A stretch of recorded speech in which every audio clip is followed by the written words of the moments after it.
YouTube Search tab is the newest YouTube tool na makikita mo inside your YouTube Analytics, kung saan malalaman mo kung ano ang mga ni-research ng mga subscribers mo across YouTube. This way, you can create new video ideas that your viewers are interested in. Amazing, di ba? Hi, Rose here. This channel is about YouTube and video strategies that will help you to create content for your brand and business.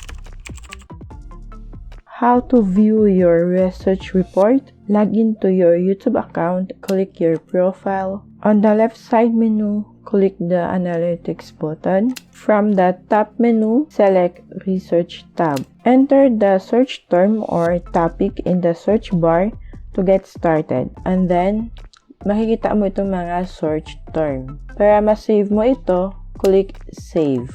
So, dito sa searches across YouTube, ang report na ito allows you to explore the top search topics made by your audience or viewers across YouTube for over the last 28 days. And makikita mo din dito na may mga nakalagay na content gap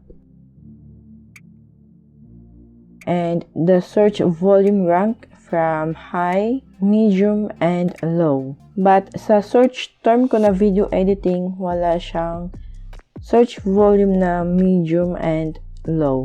Under your viewer searches, this report shows you what search terms your audience and viewers of similar channels are searching on YouTube over the last 28 days. Dito, you can also view the search volume of each term ranked from high, medium to low. Dito naman sa Save, this report allows you to view your saved search terms. Pwede mo ding i-click itong click more para ma-view mo siya sa Google Trends. You can also choose and save or report the search term. So if you get value from this video, make sure to hit the subscribe button for more YouTube tips and tutorials just like this one. Bago tayo mag-proceed guys sa susunod na video, let me know what you think about the YouTube Research tab.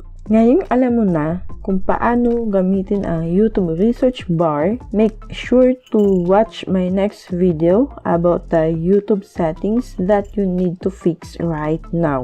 These are the YouTube settings na kailangan mong baguhin ngayon for your channel growth. Simply click the video na nakikita mo ngayon sa iyong screen